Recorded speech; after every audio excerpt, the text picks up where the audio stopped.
Hello! Long time no see.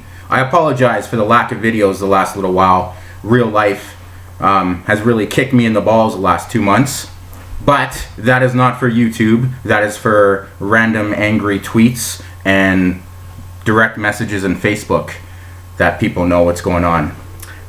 Anyway, it is your friend from Canada, Mr. Reed, Mr. Dudar, giving you a Canadian perspective. Yeah, sure. About stuff. And since this is almost the first year anniversary of me doing a YouTube channel, what sucked me back in to do a video today, the day Captain America Civil War Trailer 2 or Captain America Civil War Final Trailer is released, is that. I'm a DC guy, okay? Now listen. I don't do any edits. These videos I like to do spontaneously, not a lot of prep, you know, from the heart, passionate, whatever the case may be, for right or wrong.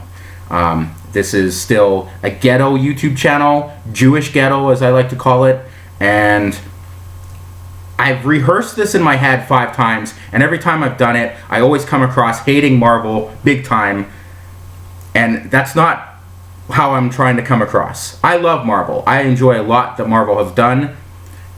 Some of my favorite superhero movies are from Marvel, even though I'm a pro DC guy 100%. The first comic books I ever liked were DC. The first superheroes I ever knew about were DC. I'm very loyal that way. I always thought DC was superior in character creation, adult themes, storylines, and epic storylines, which Marvel eventually copies. Anything good Marvel has done, usually DC has already done it and done it better. That's just the way it is. But Marvel does a lot of good things, and the Marvel Cinematic Universe is one of those things where they have exceeded expectations and, in a lot of ways, been superior to DC. But just because Marvel makes a lot of movies doesn't beat DC's quality. Quantity is Marvel. Quality is DC. But anyway, just so you know, that way you can start hating this video right away. I love the Captain America movies. I think the solo movies are by far the best Marvel solo franchise they have going. I'm one of the few people who loved Captain America the First Avenger, loved that movie. I gave that movie 4 out of 5 stars, 9 out of 10 stars, or however you want to equate it. I loved it. I loved the origin, the history. I wasn't sold on Chris Evans being Captain America because he was the Human Torch in 2 Fantastic Four movies that a lot of people like to bash, and sure, they haven't aged very well, but he was another Marvel superhero already. But Chris Evans has become Captain America, and I'm 100% sold on him and have been since the first Avengers. Captain America the Winter Soldier is probably top 3 best Marvel superhero movies of all time, and probably in the top 7 superhero movies of all time. Captain America the Winter Soldier was so good. I mean, it was so good they got Hollywood Oscar legend Robert Redford to be a supporting character in that movie. That's pretty huge to get Robert Redford, even as in his advanced age, to be in a superhero comic book movie. That's crazy talk.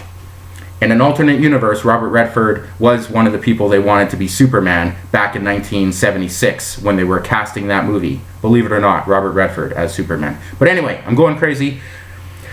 Captain America Civil War Final Trailer. I watched it as soon as I woke up this morning. I watched it 4 times in a row because I'm OCD and I fucking love that shit. And I liked the trailer. I liked a lot about that trailer. I love the way it looks. Yeah, it's pretty much Avengers 2.5. It is. But Captain America with Iron Man. I mean, who cares? We live in a world, it's 2016, where we have 7, if you count Deadpool, 7 superhero movies coming out this year from comic books. That's fucking awesome. You would have told me back in the 80s that we would have a year where we'd have 7 superhero movies in the same year. I would have told you to, seriously, that was so far from reality, I couldn't have comprehended it. I really like this trailer. It set the tone, it set the mood, it set the stakes. The events of the Avengers, the events of the Winter Soldier, and obviously the events of Age of Ultron have led to this realization from the United States government or the world, or however they do it, that superheroes need to be registered. Maybe they need to be trained. Who knows? Now, as someone... Okay, I'm just going to go on about the movie first, because that's... I think the trailer looks awesome. I love that all these characters are in this movie. I'm a big supporter of any superhero movie being 2 hours and 45 minutes long or longer. This won't be. It's going to be 2 hours and 27 minutes, I think. It's going to be the longest Marvel movie so far, which is still cool. But I'm greedy. I'm a greedy prick. You give me a superhero movie, I want it to be as long as The Dark Knight Rises. I want it to be as long as The Watchmen. That's just who I am. I'm sorry. If there's a 3.5 hour director's cut of Age of Ultron, which apparently there might be somewhere in the distant whatever, I'll buy that and I'll watch it, no problem. No fucking problem. I love superheroes. I love comics. That's just the way I am. But I hope they address everything they need to in this movie. I hope there's a fantastic end credit scene, which there needs to be. My only issues are these. I mean, the trailer looks good, the setup, the storyline connections. Probably Black Panther was in, I'm guessing, the United Nations that gets attacked or something by the Winter Soldier, and then he becomes Black Panther and chases him, and that's how he gets involved, and obviously he sides with Iron Man, and, you know, Captain America. And I don't buy the Captain America-Bucky relationship in the movies. I don't buy that Captain America would just be like, fuck it, I'm going to defend my friend who I haven't seen in all these years. Because that relationship in the movie, yeah, they were friends for a long time as kids and young adults and yada yada yada. But Bucky's been the Winter Soldier more than he's been Bucky Barnes, right? So I don't buy that. So the movie needs to sell me on that relationship, that friendship. Yes, Bucky was there for Steve Rogers before he became Captain America with the death of his parents and yada yada yada and all that stuff. And after he became Captain America, he was part of, you know, the Howling Commandos and all that stuff, and that's cool. But it needs to really sell me, because I have a lot of good friends. I have friends in my life where, you know, if they need me to do something, I'll do it. If they need me to, you know, beat up somebody or attack someone or defend them or help them, I have 5 good friends in the world that I'll drop anything I can and help them. So I get that concept for sure. But the movie needs to sell me on it as a comic book fan, as someone who knows stuff about comic books and yada yada yada. I'm saying yada yada yada a lot. I don't know. Love Seinfeld. But so hopefully that does that. And the trailer also teases War Machine being injured badly. I don't think a trailer would give away that, but if Marvel has the balls, and I'm saying that straight, if Marvel has the balls to kill off 1 or 2 superheroes in this movie, respect. Marvel usually doesn't. Even in the comics, Marvel has had a hard time finishing the end game.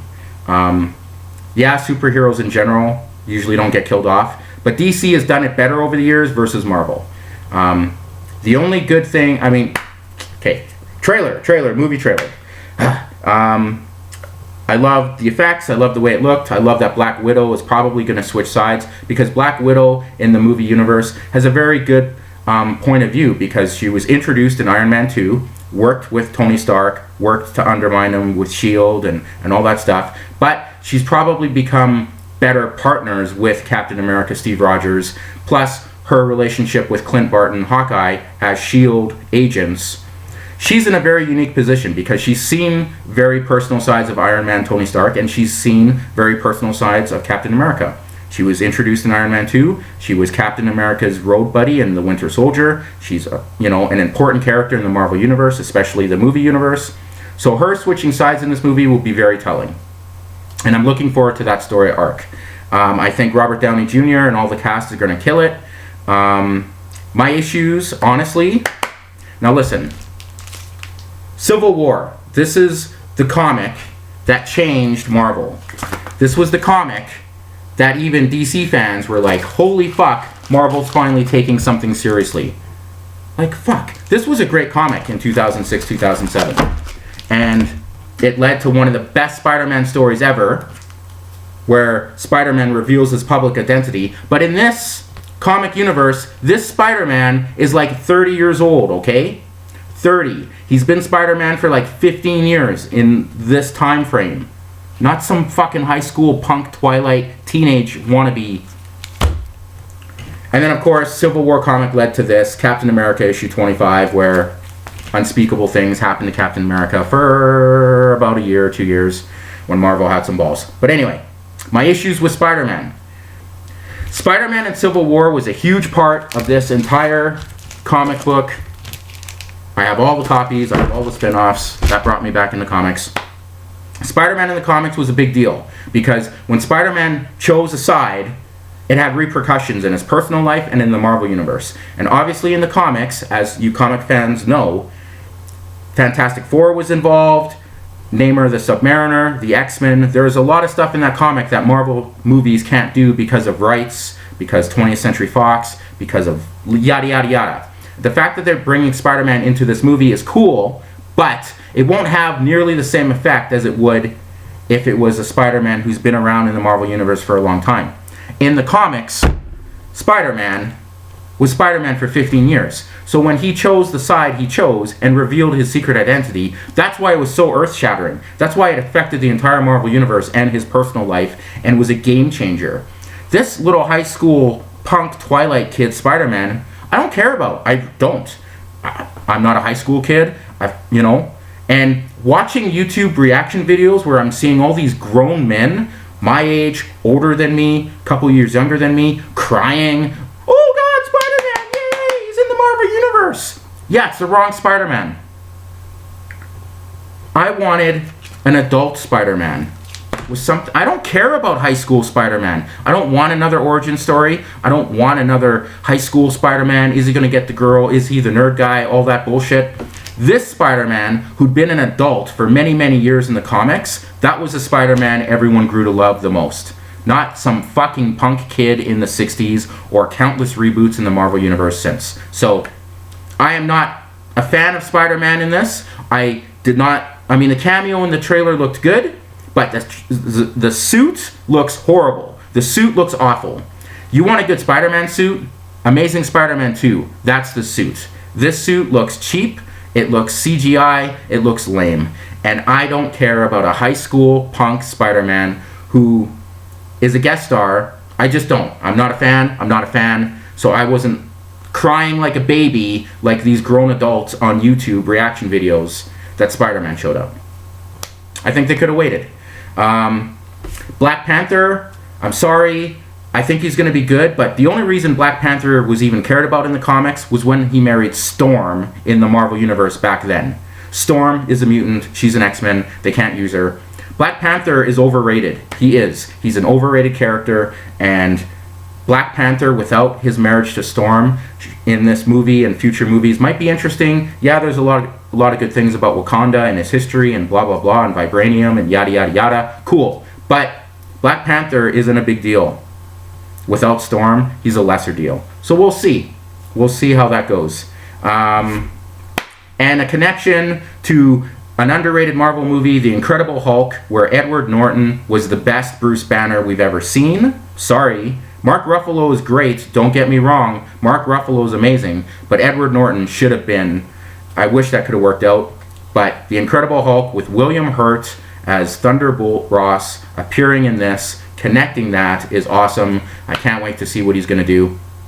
So overall, I want to keep this under the 15-minute mark for this. I like the trailer a lot. Of course I'm going to go see this movie probably 2 or 3 times if I can. I think Captain America is the best solo franchise in the Marvel Universe by far. Iron Man is the worst. So obviously I'm a Team Captain America all the way, even though this movie will probably have very interesting viewpoints on why Tony Stark's going to do what he does and how that happens in the movie. So overall, I love the trailer. I'm excited to see it. They didn't have to reveal Spider-Man. That's okay. But seeing grown men who are comic book fans cry over a high school kid that's only been Spider-Man for what, in this universe, 6 months maybe a year, seems false.